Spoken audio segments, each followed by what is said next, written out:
Y nos vamos a otro tema. El Tribunal Constitucional dejó al voto la demanda de inconstitucionalidad en contra de la llamada Ley Mulder, es decir, la ley que prohíbe la publicidad estatal en medios privados de comunicación. Precisamente este viernes, el día de hoy, se realizó en Arequipa esta audiencia pública donde se debatió las demandas de inconstitucionalidad presentadas contra la ley que prohíbe la publicidad estatal en medios de comunicación privados, conocidos, según lo llaman los opositores, como ley Mordaza. Durante esta sesión se analizó las demandas presentadas por los legisladores de Peruanos por el Cambio y por el Poder Ejecutivo. Los congresistas Gilbert Violeta y Patricia Donaire defendieron la posición del gobierno que, como se recuerda, había observado esta norma, pero el Congreso por mayoría la aprobó por insistencia pese a los cuestionamientos. Entonces se ha quedado al voto esta ley, pero hay que indicar también que el Pleno del Tribunal Constitucional ha dejado al voto estas demandas de inconstitucionalidad y el caso sería resuelto en un plazo de 30 días por los magistrados Ernesto Blume, presidente, Carlos Ramos, José Luis Sardón, Marianela Ledesma, Eloy Espinosa Saldaña, Augusto Ferrero Costa y Manuel Miranda. Vamos a ver lo que aconteció en esta importante audiencia realizada en Arequipa.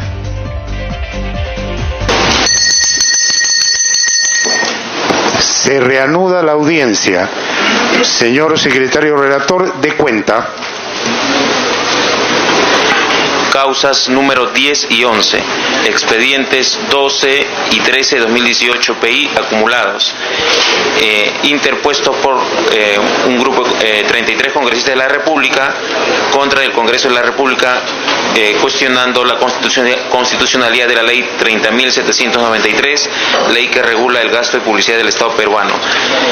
Demanda que también fue interpuesta por la presidencia del Consejo de Ministros, representado por Luis Alberto Huerta Guerrera, procurador público especializado en materia de derechos constitucionales.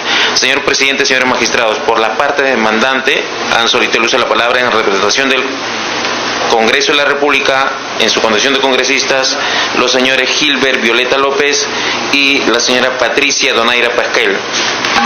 Por el lado del Poder Ejecutivo, el abogado Luis Alberto Huerta Guerrero. Por la parte demandada, ha solicitado informar en su condición de abogado el señor Mauricio Mulder Bedoya. Y también tenemos en su calidad de amicus curiae al representante del pueblo, el doctor Walter Gutiérrez Camacho. En primer lugar intervendrá el procurador, que representa a la parte demandante. Y además, seguidamente, los dos congresistas que han pedido intervenir, el congresista Gilbert Violeta y la congresista Patricia Donaire. El procurador tendrá 10 minutos, los congresistas tendrán 5 minutos cada uno. A continuación, escucharemos al congresista y abogado de la parte demandada, el señor congresista don Mauricio Mulder, y seguidamente al señor defensor del pueblo, doctor Walter Gutiérrez. El doctor Mulder tendrá 10 minutos y el defensor del pueblo tendrá 5 minutos. Bien, puede empezar la exposición el señor procurador público, doctor Huertas. Adelante. Buenos días, señores magistrados. En mi calidad de procurador público especializado en materia constitucional, me apersono ante ustedes a fin de exponer los argumentos en contra de la ley 3793, más conocida como la ley Mordaza, a partir de los fundamentos expuestos en la demanda presentada por el Poder Ejecutivo. Con relación a esta norma se han presentado dos demandas de inconstitucionalidad. Voy a centrar mis argumentos en aquellos que corresponden a la demanda interpuesta por el Poder Ejecutivo. Pues bien, en primer lugar, hay que señalar que el objetivo de los argumentos o la línea que va a seguir la argumentación está orientada hacia la defensa hacia la defensa del derecho de toda persona a recibir información y está orientada también a la defensa de la obligación del Estado de respetar y garantizar el ejercicio al cual acabo de hacer mención, es decir, el derecho de toda persona a recibir información.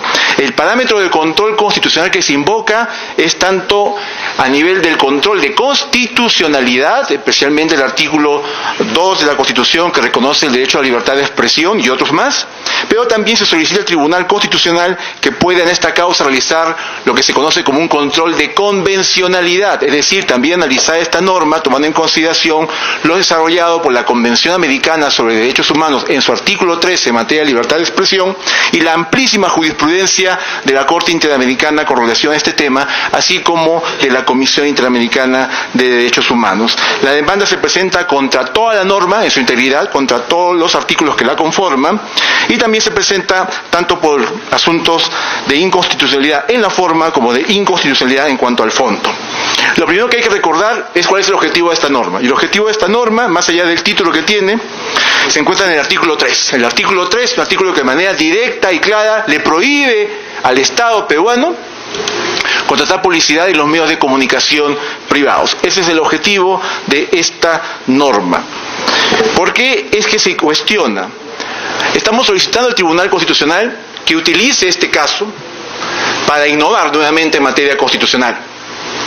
Lo que se alega en la demanda es que durante el procedimiento parlamentario se ha trabajado una norma vinculada con la restricción de derechos y en particular la libertad de expresión que no ha seguido ningún procedimiento garantista. Porque es cierto, no es que exista en la Constitución o no es que exista en el reglamento del Congreso alguna disposición especial que le diga al Congreso cómo desarrollar las normas que restringen o las leyes que restringen derechos fundamentales. Pero precisamente, porque no se trata de que eso esté escrito, se espera que el Congreso identifique que se presente un proyecto de ley vinculado con derechos fundamentales y que lo mínimo que haga es respetar el procedimiento parlamentario algunas garantías mínimas.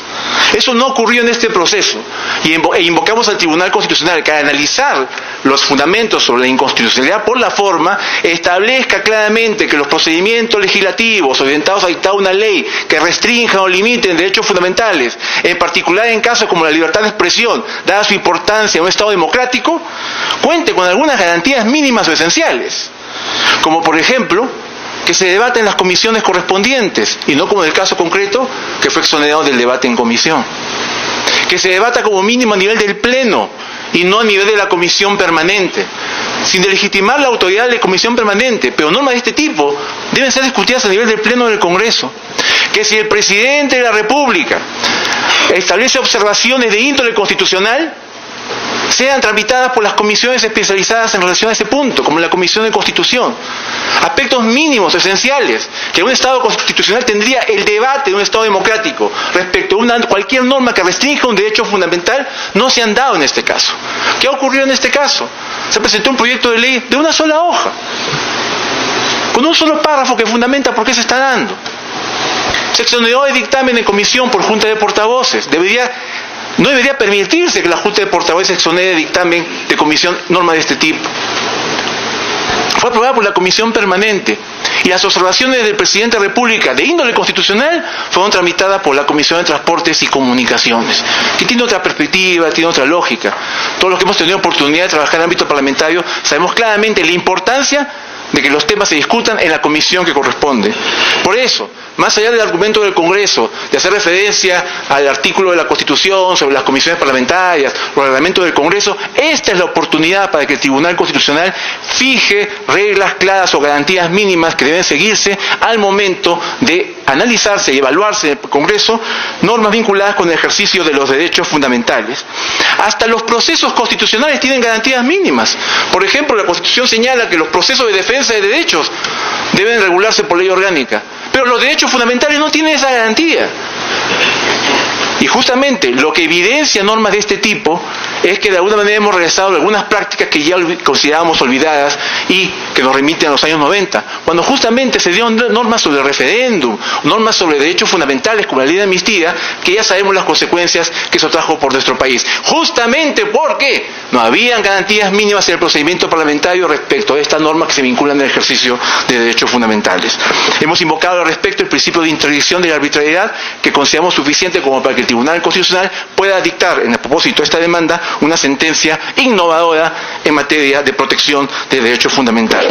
En cuanto al fondo de la controversia, se invoca la violación tanto de la Constitución como de la Convención Americana sobre Derechos Humanos, apelando a lo señalado en la cuarta disposición final y transitoria del texto constitucional. De manera concreta, se señala que esta norma, al restringir la posibilidad de que el Estado informe a la ciudadanía sobre sus acciones a través de la publicidad, limita el derecho de toda persona, reconocido en la Constitución, a recibir información. Esto queda más claro cuando interpretamos la Constitución conforme los tratados sobre derechos humanos. La Corte Interamericana cuenta con amplísima jurisprudencia sobre el artículo 13, que va más allá del enfoque simplemente de considerar que la libertad de información es dar información.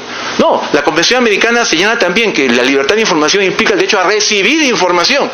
Y como todos sabemos, en el ámbito de derechos fundamentales, detrás de cada derecho, a la vuelta está la obligación del Estado. Son las dos caras de una misma moneda. Por lo tanto, allí, cuando el Ejecutivo, cuando el Congreso de la República dicta una norma y le dice al Estado, tú no puedes dar información a través de la publicidad en medios de comunicación privados, lo que está diciendo es que todas las personas del Perú no pueden recibir información por parte del Estado a través de esos medios. Es una restricción de un derecho. Por tanto, se solicita que este caso se vea desde esa perspectiva, de la restricción de un derecho, y por lo tanto se analicen los criterios vinculados con el test de proporcionalidad. Quisiera manifestar que justamente con relación a este tema se ha hecho llegar al Honorable Tribunal un informe técnico elaborado por la Comisión Interamericana de Derechos Humanos. Justamente este informe técnico, el relator Edison Lanza, relator especial en materia de libertad de expresión, solicitó al Estado que se hiciera llegar al tribunal. Eso se ha hecho con un escrito presentado hace unos días. Pero quisiera citar de modo particular algo que dice el relator que me parece muy importante. La ley aprobada por el Congreso peruano no tiene precedentes en la región, por tratarse del primer caso de retiro de la publicidad oficial a todo un sector de los medios de comunicación, en razón de la naturaleza privada de la propiedad, y presenta serios problemas a la luz del marco jurídico interamericano que prohíbe tanto la censura previa, así como los mecanismos o medios que puedan constituir restricciones indirectas. Tanto la Comisión Interamericana como la Corte han señalado claramente que hay una obligación del Estado de no adoptar medidas que restrinjan directa o de forma indirecta la difusión de información. Y precisamente ese también es un enfoque nuevo, alternativo, que se le propone que sea asumido por el Tribunal Constitucional, a partir justamente de estos lineamientos del sistema interamericano. ¿Por qué? Porque en el sistema interamericano, ustedes saben, la Comisión y la Corte siguen todo lo que pasa en la región, no oculta que la publicidad estatal pueda ser empleada por los estados para de alguna manera amedrentar a los medios de comunicación y decirles, doy la publicidad estatal si me apoyas, y si no me apoyas te quito publicidad estatal. Ese es un problema que se presenta en la región y está en los informes de la Comisión Interamericana. Eso no se va a negar. Y por eso la Comisión Interamericana ha sacado hace poco unos principios en materia de publicidad estatal sobre lo que debe hacer el Estado, los Estados en general. Y precisamente en este informe técnico destacan la regulación actual que existe. No la ley que prohíbe, sino la ley que regula la publicidad estatal. Y claro, observa que puede ser perfeccionable, pero señala que el Estado peruano es uno de los pocos países que tiene una ley que regula la publicidad estatal. Y precisamente al amparo de esa norma es que le he pedido información como procurador a las diferentes entidades para acreditar ante ustedes qué cosa ha dejado de hacer el Estado como consecuencia de esta norma, qué información se le ha privado a la ciudadanía de conocer como consecuencia de esta norma. He seleccionado algunos ítems. Por ejemplo, el Ministerio de la Mujer que ha dicho que para la celebración del Día de Violencia contra la Mujer se ha previsto toda una campaña que implicaría cerca de 480.000 soles hacia el 25 de noviembre, que es cuando se celebra este día. Pero la ley lo va a prohibir, lo prohíbe. La ley prohíbe. No se va a poder destinar estos recursos a promover algo tan importante como es concientizar a la ciudadanía sobre la importancia de un tema que hoy día lo vemos todos los días. La necesidad de erradicar la violencia contra la mujer. Pero esta norma no lo va a permitir hacer. ¿Qué nos dice, por ejemplo, el Ministerio de Ambiente? Que tiene proyectos vinculados con el tema, por ejemplo, de aire limpio para el uso del combustible o menos plástico. No lo va a poder realizar. Ministerio de Agricultura, ¿qué nos dice? Que no puede realizar su campaña de prevención sobre heladas. Es decir, campañas orientadas a que la ciudadanía en las zonas altoandinas donde se producen las heladas frecuentemente no sepa qué hacer frente a la agricultura o a su ganado frente a este tipo de situaciones. Y tampoco puede hacer la difusión el Plan Nacional de Cultivos. Hace poco el Ejecutivo tuvo que dictar un decreto de urgencia para comprar el excedente de papa. Y todo el mundo reclamaba que eso se debía a una ausencia de un Plan Nacional de Cultivos. Pero existe, pero no se puede difundir. Y así innumerables programas, proyectos, que lamentablemente como consecuencia de esta norma no se pueden difundir. Por eso, señores magistrados, esta demanda exige por parte del Tribunal urgencia en su resolución y además tomar en cuenta la oportunidad que se brinda para limitar de una vez por todas las mayorías parlamentarias en el Congreso, que al margen de la Constitución y los tratados puedan estar dictando normas como esta que restringen el ejercicio de nuestros derechos fundamentales. Eso es todo, señor presidente. Gracias, señor procurador. Señor congresista Gilbert Violeta, puede usted proceder a informar. Muchas gracias, muy buenos días, ilustres señores magistrados. Muchas gracias por permitirnos exponer un punto de vista. Dado que el procurador ha tenido un enfoque básicamente jurídico, permítanme hacer algunas referencias más bien del contexto político, parlamentario y constitucional que dieron origen a esta norma. En principio, señalar que somos absolutamente conscientes que toda norma tiene un contexto político que las genera. De hecho, la dinámica parlamentaria supone una confrontación política basada básicamente en posiciones políticas, ideológicas y de ideas. Y la norma, toda norma, suele ser el resultado de dicha dinámica política y social. Sin embargo, también queremos advertir que hay circunstancias en las que la confrontación política en sí misma toma tal matiz que el resultado de dicha confrontación en su perfil parlamentario terminan siendo normas lesivas para la ciudadanía, como en este caso. ¿Qué es lo que ha ocurrido? Esta norma, señores magistrados, es la materialización de una amenaza que hizo el presidente del Congreso, el señor Luis Galarreta, cuando dijo que se iban a tomar medidas contra lo que él llamó la prensa mermelera. Cita textual. ¿A raíz de qué? A raíz de encontrar una prensa que hacía básicamente unas críticas desde un punto de vista del derecho de la información y de la libertad de expresión a la gestión parlamentaria que él dirigía. Esta crítica se materializó luego en esta norma, la ley número 3793, también llamada Ley Mordaza, promovida por el congresista Mauricio Mulder, que no es sino absoluta y abiertamente inconstitucional. Afecta en todos los extremos derechos ciudadanos. Poner, por ejemplo, hace pocos días, permítanme comentarles, yo estuve en la ciudad de Contamana, en el adentro de Ucayali. He estado hace poco en Purús y antes en Huepí, en el norte de Loreto. Purús, dicho sea de paso, esta mañana ha amanecido con la noticia de un sismo de más de 7 grados de intensidad. Señores, en Purús no hay internet. En Contamana la señal de internet se recibe apenas por minutos. Y en Huepí probablemente la gente no sepa qué cosa es internet.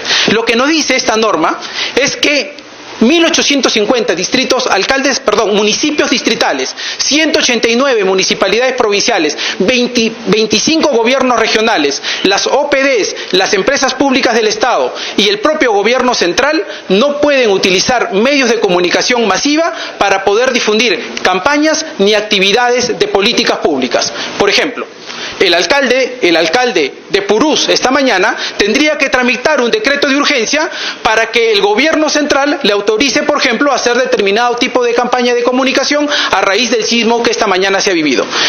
Las distintas entidades de salud y las distintas entidades del MINSA, para poder realizar campañas de donación de sangre, para que la ciudadanía se acerque a donar sangre, utilizaban normalmente distintos medios de comunicación, radios y publicidad local. No hablo de Lima, señores, hablo de las distintas provincias del país, donde hoy no es posible realizar dichas campañas. Las EPS, las empresas prestadoras de saneamiento de agua potable en las distintas regiones del país, hay 50 en todo el país. No solamente Sedapal existe.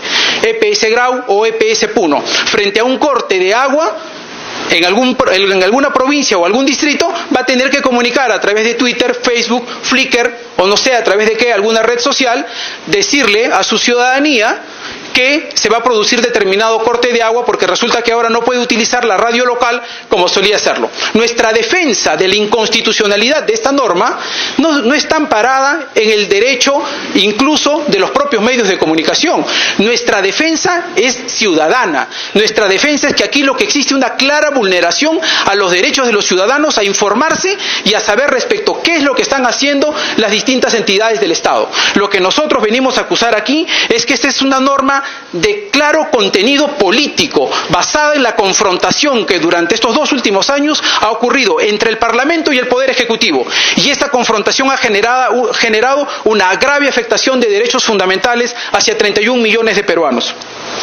Los congresistas, por tanto, venimos a denunciar este hecho y venimos a pedir, a solicitar que se declare inmediatamente la inconstitucionalidad de dicha norma. Tan es consciente de esta situación que el presidente del Congreso actual, el señor Daniel Salaverry, se comprometió a poner nuevamente en agenda la discusión de la modificatoria de esta norma, en donde ya existen 3 nuevos proyectos de ley a efectos de que se pueda hacer una nueva ley. Sin embargo, hasta el momento ese tema no ha sido modificado, por lo tanto no hay sustracción de la materia y por lo tanto estamos en la imperiosa necesidad de tener que sustentar nuestra posición. Por último, señores magistrados, señalar que para nosotros también hay claramente aquí un efecto político esperado por quienes aprobaron esta norma. Es el deseo de intimidar y censurar de manera indirecta a los medios de comunicación que intentan expresar de manera libre sus opiniones políticas y sus apreciaciones de hechos informativos. En ese sentido, coincidimos con el procurador del Ministerio de Justicia en el sentido que se estaría afectando el artículo 13, inciso 3 de la Convención Americana de Derechos Humanos, el famoso caso de Radio Caracas TV versus Venezuela, en el considerando 164 han sido recogidos. Aquí hay una clara vocación para intimidar de manera indirecta a los medios de comunicación en la medida de que se les recorta la posibilidad de utilizar recursos del Estado por contratación de publicidad. Hace unos días Radio Cutibalú advertía de la ciudad de Piura, termino si me permite, presidente, Radio Cutibalú de Piura señalaba que 20 radios rurales habían tenido que cerrar por este hecho. Sobre esta misma situación se ha pronunciado la Relatoría Especial de la Libertad de Expresión de la CIDH, la Defensoría del Pueblo y la Sociedad Interamericana de Prensa. Gracias. Bien, congresista Patricia Donaire tiene el uso de la palabra. 5 minutos. Buenos días con todos los honorables señores magistrados de este tribunal.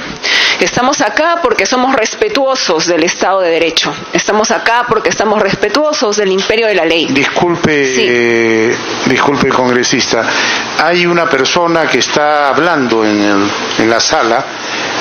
Hay un periodista, parece. Le pediría al señor periodista que tenga la gentileza de hablar, pero no está prohibido hablar acá en el recinto en tanto estamos en plena audiencia. Disculpe, congresista, puede usted continuar. No se preocupe, continúo.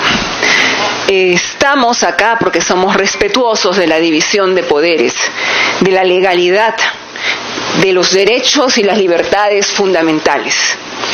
En ese sentido, señores magistrados, he escuchado ya a quienes me han antecedido hablar sobre los argumentos de forma sobre la inconstitucionalidad de esta norma. No quiero abundar en todo el procedimiento de aprobación de la misma. Lo que sí quiero puntualizar es que ha habido una desnaturalización en el procedimiento legislativo. No ha existido una justificación objetiva y razonable para este mecanismo de exoneración de comisiones, de publicación en la web del Congreso, que se ha convertido en una constante antes que una excepción. En tal sentido, yo apelo a este honorable tribunal para que, en virtud de una sentencia ya emitida por ustedes donde se habla de la inconstitucionalidad formal, puedan analizar este procedimiento que finalmente, repito, se ha convertido en una constante y que vulnera permanentemente el principio de interdicción de la arbitrariedad.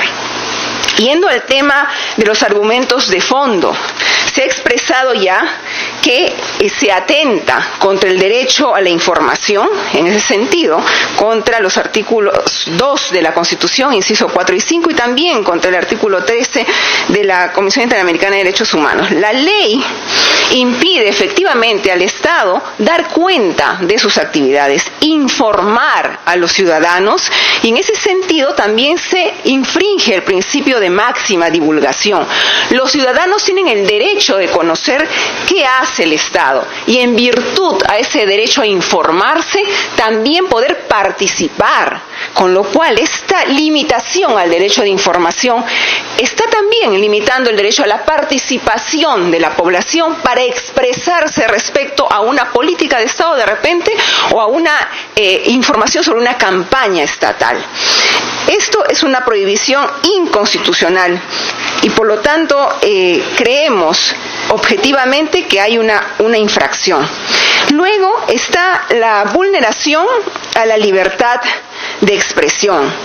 Esta ley, ya lo dijo el congresista Violeta, incurre en un supuesto de una censura indirecta al silenciar a los medios, que depende de la publicidad del Estado. Y si la intención de la norma era perjudicar políticamente a los medios grandes, se ha equivocado, porque lamentablemente son las radios comunitarias que hay en las poblaciones más pequeñas y que son las que más llegan a la población, las que lamentablemente han sido afectadas y muchas de ellas han cerrado. Se vulnera la libertad de expresión cuando también se limita a estos medios la posibilidad de continuar con sus campañas que ya han sido contratadas. En este sentido, mire, de alguna manera estamos afectando el principio del no retroceso. En principio había ya una contratación en pie y existía un fin legítimo, y lamentablemente con esta norma se está vulnerando ello. El derecho a la igualdad. ¿Por qué?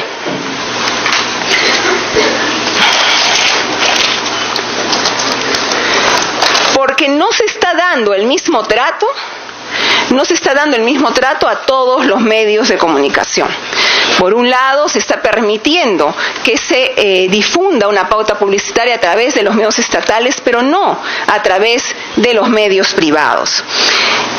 Por eso, señor, creemos necesario que, en vez de generar una confrontación permanente violentando la Constitución, les pedimos a ustedes que se pronuncien sobre los dos temas, tanto el de forma para orientar finalmente al Congreso y el de fondo para el respeto irrestricto al Estado constitucional del derecho que se está viendo violentado. Gracias.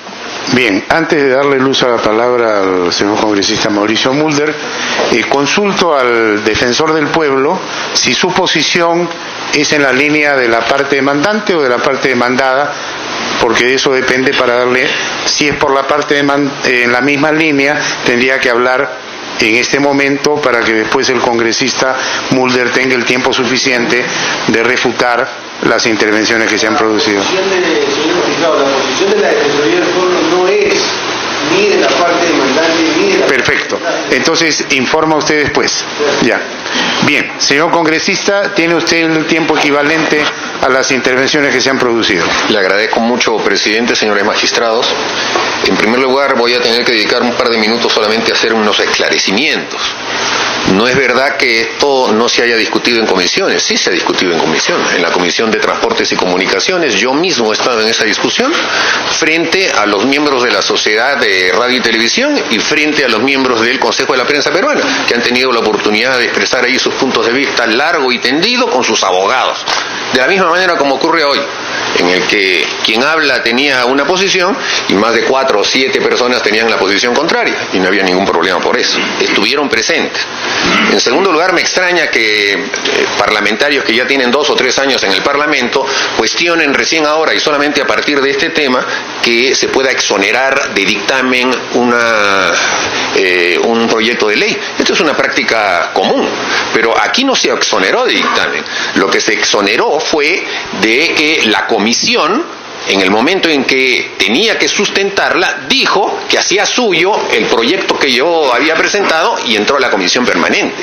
Pero como el tema además fue observado por el Poder Ejecutivo, el tema regresó al Congreso y se volvió en comisión a discutir por segunda oportunidad, y además allí, después la discusión se hizo en el Pleno del Congreso. O sea, ha tenido más discusión de la que lo tienen la mayoría de los proyectos de ley. En segundo lugar, debo aclarar también la supuesta intención que ven en mí quienes me pretenden refutar, diciendo que mi intención era hacer que los medios de comunicación sufran, quiebren o cierren porque no tienen la supuesta subvención del Estado. En primer lugar, yo no sabía que el papel del Estado es subvencionar negocios privados. Yo creo que el papel del Estado es justamente ver que los recursos económicos que recaba se destinen a los sectores más desfavorecidos del país. Si el papel del Estado va a ser que los negocios privados, sean medios de comunicación, o sean plataformas de repetición, o sean lo que fuera, deben tener recursos del Estado para poder vivir, entonces cualquier dueño de restaurante podría pedir que el 30% del menú también se lo compre el Estado, cualquier estudio de abogado puede pedirle pues que el Estado le provea de clientes, etcétera. El Estado tiene que cuidar sus propios recursos, y el Estado tiene deberes fundamentales, y ahí paso a los temas que son en realidad los temas de fondo. Aquí, presidente y señores magistrados, no se está vulnerando ningún derecho fundamental de ningún ciudadano. Aquí lo que se está estableciendo es un mecanismo por el cual el Estado debe dejar de tener la tentación de utilizar el dinero para poder sojuzgar más bien a los medios de comunicación. Y yo me voy a basar, presidente, en textos que tienen que ver justamente con los que se ha mencionado acá: Corte Interamericana de Derechos Humanos, Relatoría Especial de Libertad de Expresión, etcétera, y que tienen que ver con, no es que sea el primer tema en América Latina, con distintas denuncias que se han recibido en el ámbito interamericano sobre cómo en muchos países se utilizaba el dinero del Estado para sojuzgar a los medios de prensa, con la famosa frase mexicana: no te pago para que me pegues. Y esa frase fue motivo de discusión en varias oportunidades en la Relatoría Especial de Libertad de Expresión de la OEA. Y llevó en su oportunidad a que se emitiera en el año 2003 por parte de esa relatoría